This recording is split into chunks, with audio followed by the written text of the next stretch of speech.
Bismillahirrahmanirrahim.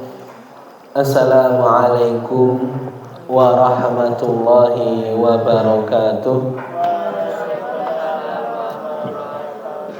Alhamdulillah, alhamdulillahi rabbil alamin, wal aqibatu lil muttaqin, fala udwana illa 'alal zalimin. Asyhadu an la ilaha illallah wahdahu la syarika lah, wa asyhadu anna Muhammadan abduhu wa rasuluh. Rabbi shrah li sadri wa yassir li amri wahlul 'uqdatam min lisani yafqahu qawli. Amma ba'd.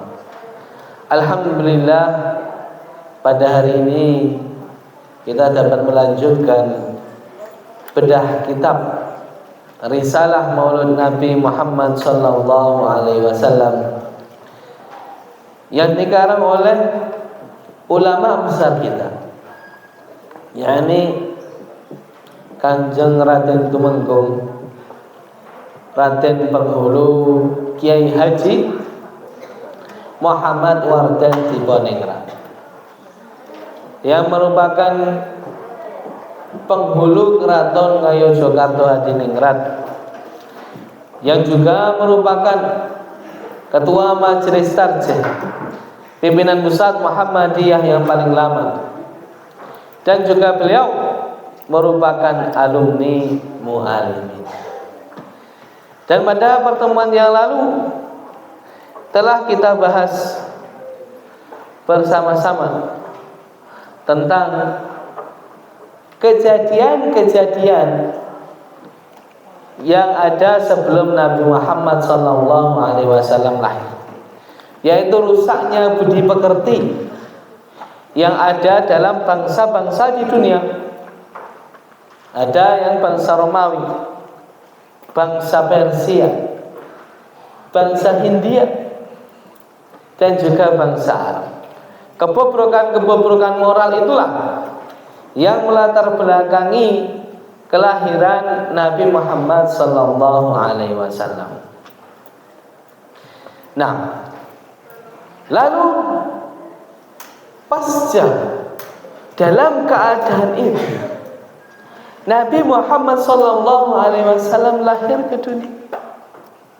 Maka dari itu kita baca baik-baik bagaimana dan apa saja kejadian yang terjadi ketika Nabi Muhammad sallallahu alaihi wasallam itu lahir. Ternyata setelah kita baca banyak riwayat, Nabi Muhammad sallallahu alaihi wasallam lahir tidak biasa. Maksudnya bagaimana tidak biasa? Banyak peristiwa luar biasa yang terjadi. Nah, kita akan membaca bersama-sama. Qala musannif rahimahullah wa nafa'ana bihi wa bi'alumi fid dharain amin. Walamma tamma min hamlihi syahrani ala mashhuril aqwalil marwiyah. Dan ketika ibunya Nabi Muhammad, siapa ibunya Nabi Muhammad? Nah, Sayyidah Aminah. Ketika hamilnya genap 2 bulan, pada riwayat yang paling masyhur, tufi bil Madinah al Munawwarah abuhu Abu Abdullah. Nah, meninggal di Madinah. Siapa yang meninggal? Bapaknya Nabi Muhammad sallallahu alaihi wasallam.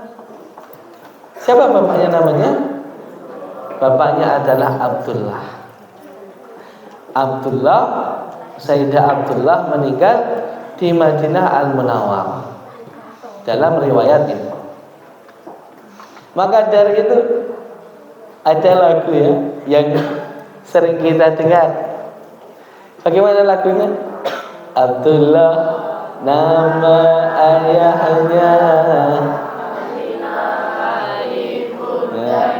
terus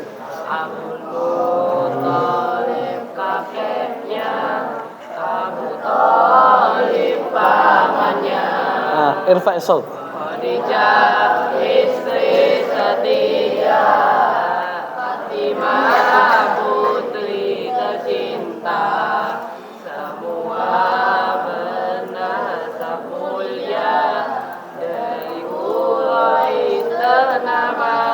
Nah, khalas.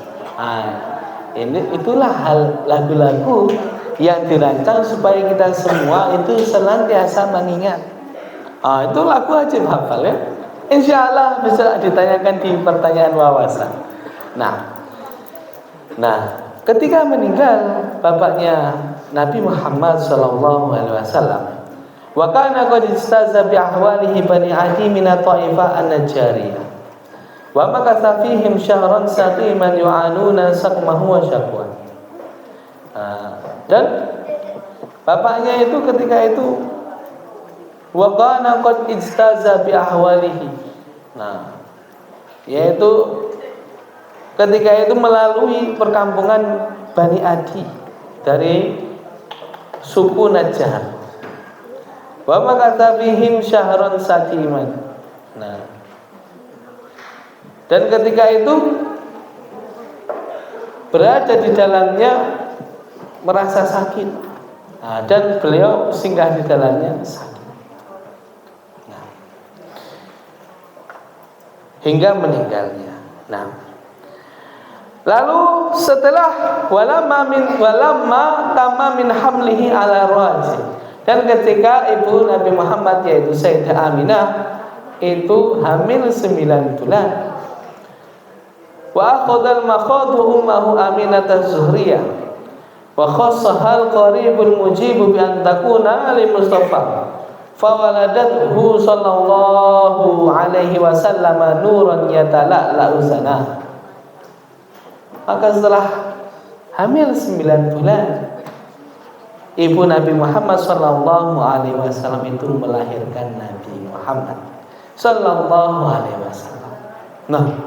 Melahirkan dalam keadaan bagaimana? Nuran yatala'la'u sana, yaitu dengan segenap muncul cahaya yang sangat terang sekali. Bagaimana kok bisa ada cahaya yang sangat terang sekali? Itu salah satu hal yang menjadi spesialnya Nabi Muhammad sallallahu alaihi wasallam. Apakahnya itu? Banyak sekali. Ada beberapa hal yang menjadi penting kita ketahui, peristiwa-peristiwa apa saja ketika Nabi Muhammad SAW lahir. Tidak hanya nurun yatala'la, tidak hanya cahaya yang terang benderang, tetapi dirangkum sebagian ulama merangkum ada beberapa hal yang itu terjadi. Yang pertama adalah tanah haram tumbuh subur. Mana tanah haram itu? Daerah Mekah sana ya. Ada yang pernah umrah ya? Siapa yang pernah umrah? Banyak sekali, Masya Allah. Ya Nur, bagaimana keadaan di Mekah sana itu? Panas ya? Ada banyak pohon enggak? Enggak terlalu. Banyak gunung-gunung batu ya. Daerah Arafah, daerah ini semuanya gersang. Zaman dulu lebih gersang.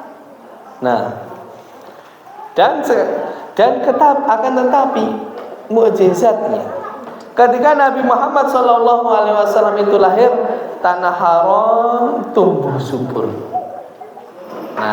Tanah haram itu tumbuh subur.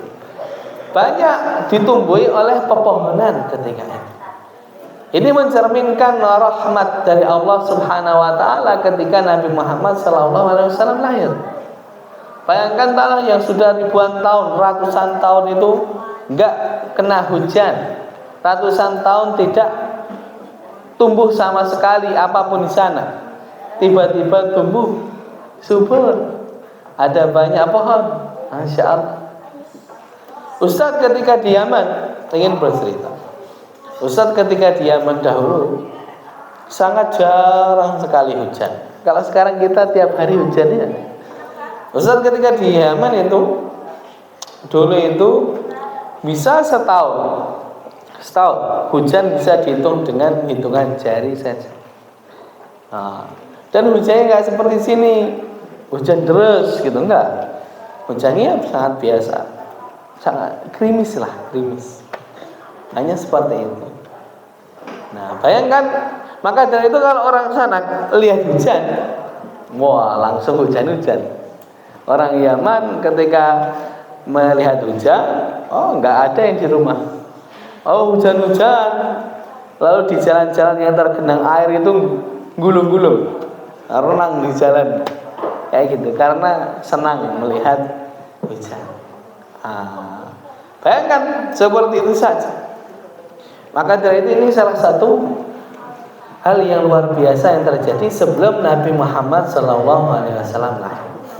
Yang kedua adalah Siti Aminah, ibunya Nabi Muhammad SAW, bertemu atau bermimpi bertemu Nabi Ibrahim alaihissalam. Ibnu Hajar Al-Haytami dalam kitabnya An-Ni'matul Kubra 'alal 'Alam menceritakan bahwasanya Siti Aminah di malam kelima Rabiul Awal sebelum kelahiran Nabi Muhammad SAW, beliau bermimpi bertemu Nabi Ibrahim alaihissalam. Dalam mimpi tersebut Nabi Ibrahim meminta kepada Siti Aminah yang telah mengandung Nabi Muhammad, meminta untuk apa? Untuk bersyukur, bergembira, memberikan kabar gembira. Meminta bergembira. Kenapa? Dalam hadis Ibnu Ishaq atau dalam riwayat dari Ibnu Ishaq dijelaskan bahwasanya Siti Aminah mendapati bisikan yang mengatakan, sungguh engkau sedang mengandung seorang pemimpin umat. Siapa yang nggak senang kalau gitu? Tiba-tiba ada yang bisiki, ya, besok engkau akan dapat Pajero. Ada yang senang? Senang ya? Besok kalian akan dapat apa yang kalian paling suka itu? Yakzon paling suka apa? Baik. Yakzon besok diwisiki, kamu akan dapat uang 300 triliun. Seneng nggak? Seneng? Yakzon seneng ya? Alhamdulillah. Ini juga, kalau ini nggak cuma 300 triliun, tapi beliau memegang sultah, memegang tampuk kepemimpinan umat dari zaman dulu hingga saat ini, hingga akhir nanti. Itulah Nabi Muhammad. Mau nggak jadi raja semua manusia? Seneng nggak? Uang 300 triliun tidak ada apa-apanya. Inilah yang keajaiban yang kedua. Keajaiban yang ketiga, rumah Abdullah, yakni bapaknya Nabi Muhammad, memancarkan cahaya hingga negeri Syam. Gimana kok bisa cahaya terang sekali? Kok bisa? Zaman dulu itu sudah ada lampu? Enggak ada lampu. Tidak ada lampu zaman dulu. Tetapi ini adalah cahaya ilahi, cahaya Rabbani, cahaya nabawi yang memancar dari rumah Abdullah hingga negeri Syam.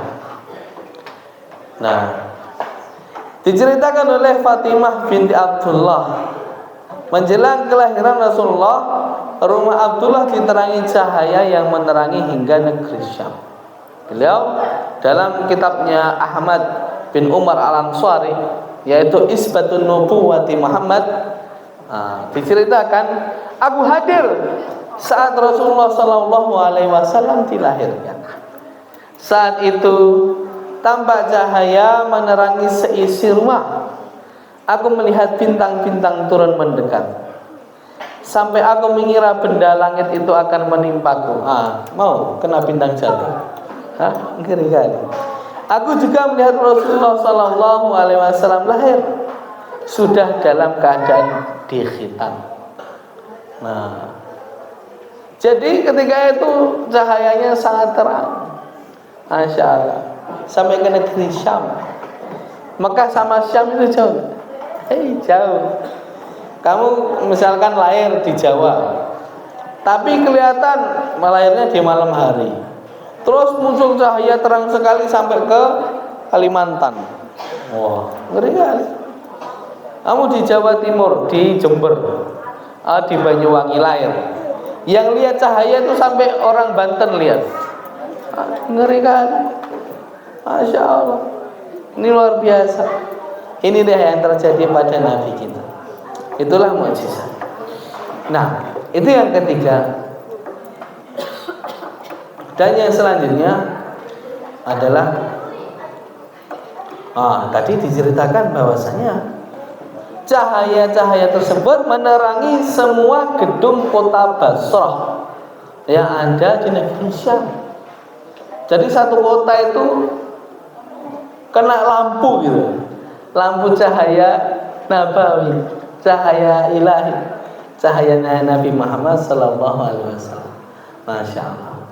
Lalu yang keempat adalah berhala-berhala yang ada itu terjungkal atau itu jatuh semua. Yang menunjukkan apa? Ini menjadi simbol bahwasanya penyembahan berhala di tanah Arab nanti akan sirna. Penyembahan berhala di muka bumi akan tersucikan oleh dakwah tauhid.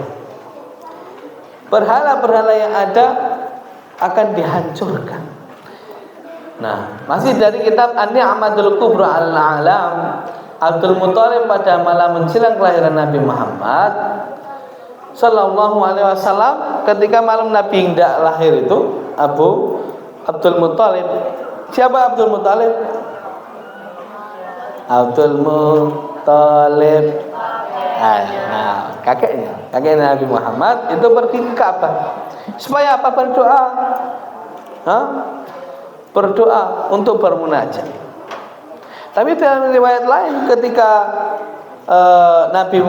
ketika Abdul Muthalib ingin ke Ka'bah itu, melihat Ka'bah bergetar hebat, gempa. Sampai apa? Sampai berhala-berhala yang tadi ada di Ka'bah yang berjumlah berapa? Itu pada jatuh semua. Jatuh semua. Sewaktu aku berada di dekat Ka'bah, patung berhala yang ada di dalam Ka'bah tiba-tiba jatuh tersungkur dari tempatnya dalam bentuk bersujud kepada Allah. Masya Allah. Inilah yang sangat luar biasa sekali. Lalu yang kelima adalah kemunculan burung ababil dan kehancuran pasukan Abraha. Kemarin sudah kita bahas. Sebelum pertemuan ini ada peristiwa gajah, yaitu peristiwa datangnya Raja Abraha yang ingin menggempur Ka'bah. Dan semua itu diselamatkan oleh Allah Subhanahu wa taala lewat apa? Burung ababil. Pasukan yang hendak menghancurkan Ka'bah itu tadi hilang. Masya Allah. Yang keenam adalah istana Kisra terguncang. Istana Kisra terguncang. Nah, siapa Kisra itu? Kisra adalah Raja Persia. Raja Persia dari dinasti Sasaniyah. Nah, bayangkan Raja Persia. Kalau Persia itu apa sih Ustaz? Bayangkan Persia itu ketika itu menjadi negara superpower. Di dunia ketika itu ada dua negara superpower yang besar. Yang pertama adalah Romawi. Bayangkan Romawi itu kayak zaman sekarang Amerika lah, menguasai segala lini. Terus zaman dulu juga ada Persia. Persia ibaratkan saat ini Rusia, yang jadi musuhnya Amerika. Negaranya besar sekali, menjadi negara superpower. Nah, ketika Nabi Muhammad SAW itu lahir, istana dari Kisra itu gempa. Istananya gempa bergetar. bergetar luar biasa.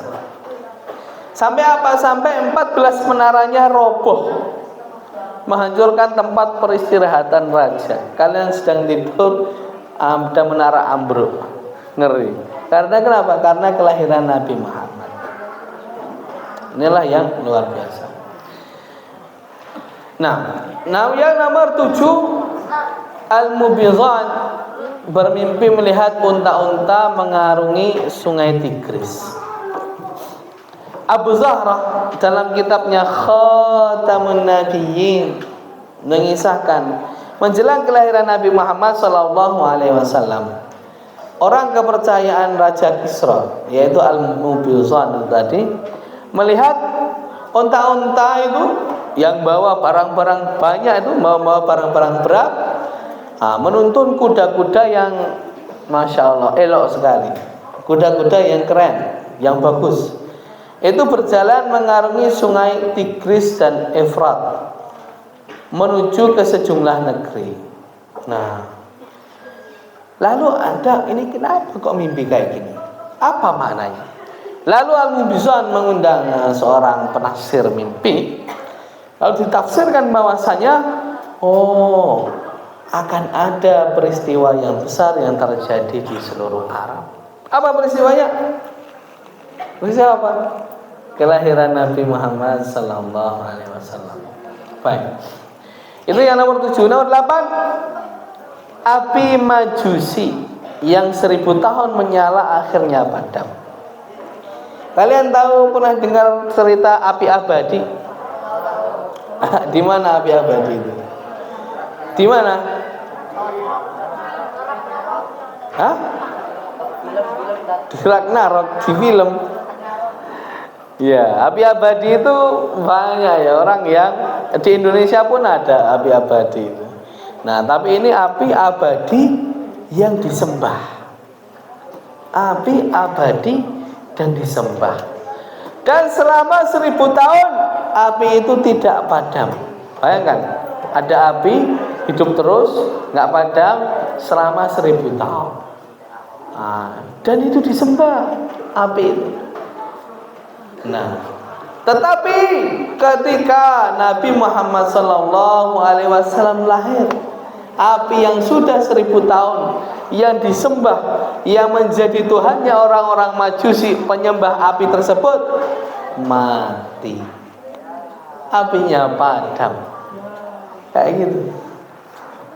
Nah, dalam riwayat Imam Baihaqi dikatakan pada malam kelahiran Nabi Muhammad SAW, balkon istana Kisra runtuh, 14 gereja runtuh, api sesembahan Majusi di Persia padam yang sebelumnya menyala selama 1000 tahun, dan gereja Bahira ambles ke tanah. Ngerikan. Apa ini semua? Peristiwa kelahiran. Kok bisa bikin kayak gini? Masya Allah. Ini sangat tidak masuk akal. Karenanya ini merupakan kelahiran yang tidak biasa. Nomor 9 adalah air di danau Sawa, Buhairatu Sawa, itu surut. Apa-apaan ini? Kelahiran kok bikin danau bisa surut? Kamu lahir embung ngalimin surut? Enggak ada. Nah, ini keren sekali. Nah, ketika itu dengan padamnya api Majusi, danau Sawa itu juga ikut surut. Nah, Buhairatu Sawa ini adalah juga disebut juga adalah danau Kisra.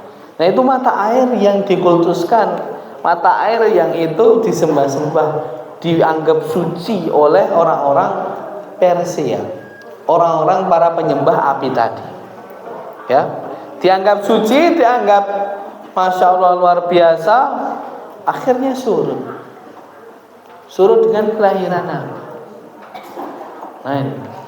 Lalu tidak hanya danau itu tadi, mata air di Kisra, mata air Kisra itu tadi juga surut. Mata air Kisra, danau Sawa itu tadi juga surut.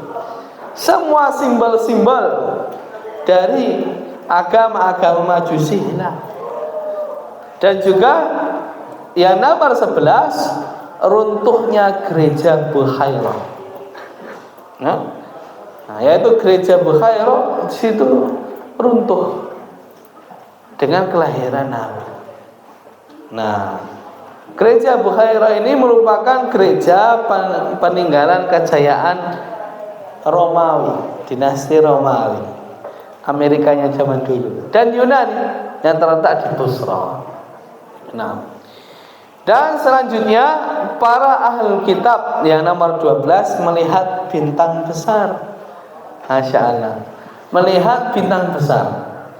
Para ahli kitab Yahudi, orang-orang Yahudi dulu sebelum Nabi Muhammad SAW itu lahir, banyak orang-orang Yahudi itu yang pindah ke Madinah atau pindah ke Madinah, daerah Arab.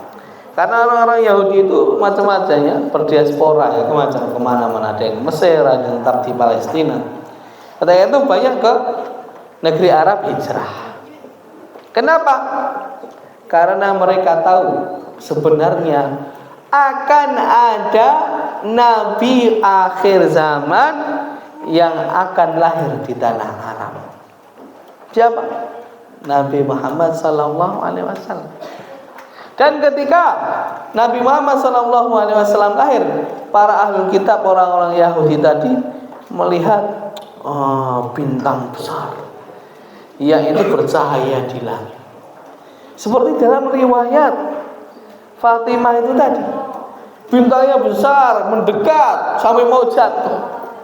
Masya Allah, kelahiran apa ini? Ngeri kali. Nah, dan juga tidak hanya itu, yang ke-13 adalah